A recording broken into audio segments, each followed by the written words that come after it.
Medical schools are not accepting students based on clinical abilities.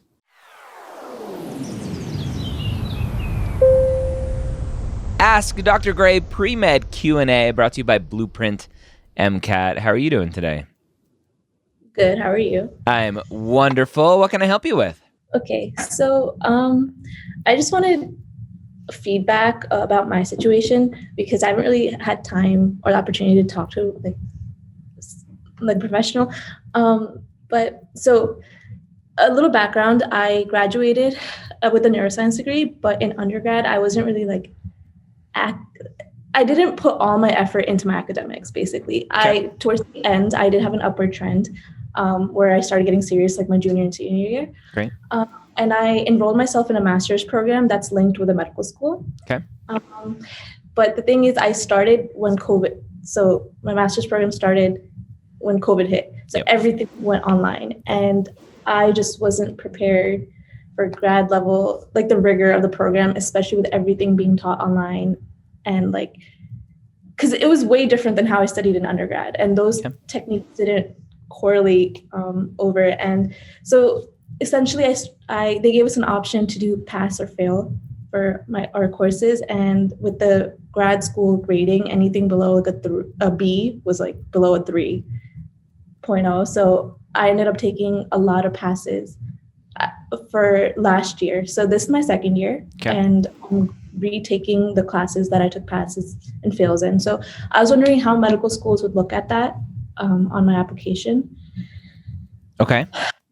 So the last thing you said is that you're retaking the classes. Yes. Okay. Why are you retaking them? Because they're like core requirements for the program.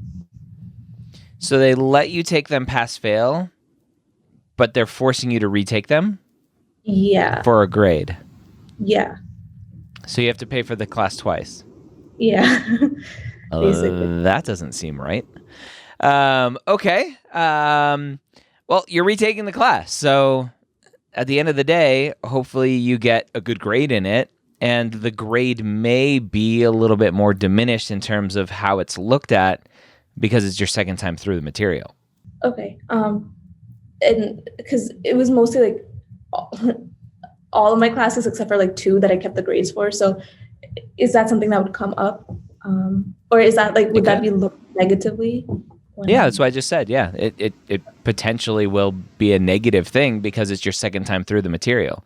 Not that you took it pass fail to begin with, because lots of people took pass fail during COVID, but the fact that you are relying on grades to show an upward trend, to show academic ability, and now the A's hopefully that you're going to get are going to be a little bit diminished because it's your second time through the material. Okay. But there's nothing you can do about it. You're doing it. Right? Yeah.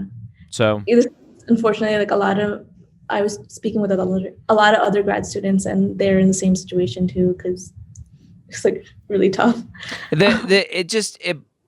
I'm very confused why they would let you take pass fail, but then not. Maybe I'm mistaken, but it sounds like they're not letting you count that towards your graduate degree. They're not. They told us like it wouldn't count towards our graduate degree. Yeah, and so I mean, to me that's a scam. But hey, what do I know? Anyway, what's your next question? So leading off that, if I get a high MCAT, so I'm aiming for like 515 or above, how would that offset or balance out? Yeah, it's such a common question of like, can a high MCAT score balance out? And the answer is they're independent variables. They're 2 separate things. So will a medical school go, oh, her GPA is not great, but look at that MCAT score? Sure. Is that balancing out? I don't know if you want to call it that or not. They're separate variables. At the end of the day, the question that medical schools are asking themselves, first and foremost, is, are you academically capable of doing well in our medical school? And doing well means passing in 4 years, getting through medical school, passing your boards the first time you take them, and can you get through medical school in 4 years? There are two variables on the application that potentially lead to that. Answering that question, your GPA and your MCAT score. And not just the GPA, but the trends and everything else, right? And so does that mean the MCAT balances out the GPA? I don't like saying that. They're two separate variables. And my answer is always a higher MCAT score always helps. Period. So, and then also leading off of that, in undergrad, I was in a lot of extracurriculars. Like I knew I wanted to be in health, like the healthcare field. Okay. So everything across the board. Like I was pharmacy, I worked in a pharmacy, I was an EMT, I shadowed, I volunteered at hospitals, interned at hospitals. So how is it possible, or how can I best showcase like my desire, I guess, because I can that help me showcase my abilities, even though my grades don't? Like, is that a thing? They're separate things. So when you say abilities, medical schools are not accepting students based on clinical abilities. Medical schools teach you that stuff. Residency teaches you that stuff. And this is very common for students to try to sell those clinical skills as, ooh, look at me. I basically already know how to be a doctor. You should accept me and just give me a diploma. The skills don't matter. What matters is empathy, compassion, caring, all of that stuff. After, are you academically capable? Medical schools don't care how compassionate, empathetic, etc. you are if they don't think you're academically capable of passing medical school, of their medical school. That's the first question they ask themselves. Right? And students get mad. They're like, oh, they're filtering out based on stats and this and that. I'm like, well, yeah, they have to. They have to. They have to have a bare minimum academic record that they accept based on their historical data that shows, you know what, students coming in with maybe less than a 3.0 and no upward trend, or maybe they have less than a 3.0, but they have a really strong upward trend, or whatever it is, however the schools are filtering, they go, you know what, those students, they really struggle in our program. And they have to repeat a year, or they end up dropping out. And not only is that a financial burden for the student, and so we're doing them a disservice if we accept them, but it's also a black eye for us during our accreditation process. When the accreditation body comes in and says, okay, show me how students are doing at your school. And you're like, well, we really took a chance on this, on these handful of students with really terrible grades, but oh my gosh, they were EMTs for 5 years, but none of them made it through medical school. And that's bad for the medical school. That looks bad for them.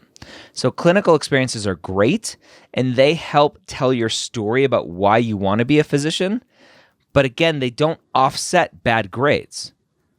They're not there to prove clinical skills, right? You have to prove academic capability. You don't have to prove clinical capability.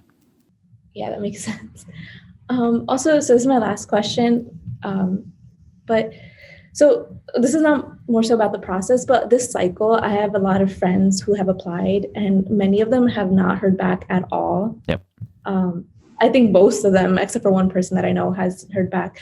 But do you think like COVID has affected the application cycle, or like how is the application cycle being affected? I don't think the application cycle has been affected tremendously by COVID. I think we saw all of this kind of fake news, even though I hate that terminology about the Fauci effect and all that. That was just PR from the AAMC and some other people. We had lots of people apply last year, the first year of COVID. In 2020, we saw record numbers of students applying because students were rushing their application, trying to take advantage of potentially not needing an MCAT score. And so what we saw was students with not good applications try to take advantage of the situation and find a shortcut. Guess what happened to them? They didn't get into medical school. And now they're applying again. and I don't think we're going to have record numbers moving forward. And I haven't looked at the numbers or seen any kind of news that the MC's put out about numbers of applications for this year. But I think we'll go back to normal. And we'll see over the course of the next few years, because we always see increases in applicants after economic downturns. When stuff happens in the economy or lots of people are laid off, like during COVID, people always go back to education as a way to fill the time and to improve their status in the society. And so education is that. So I think over time we'll see some potential increases in applicants. In general, I don't think we're going to see major changes for COVID. I think, unfortunately, schools are very bad at communicating with students during the application process. And it's something that advisors are kind of fed up with, because it's the advisors that get the brunt of, why haven't the schools talked to me? So no, for your friends, I think their applications just unfortunately aren't good enough for schools to reach out to them. And that's all the questions I had. All right, so I have a question. You want to shoot for 515 plus on the MCAT, which is very aspirational. I love it. How are you going to do that? What's your goal there? What's your plan?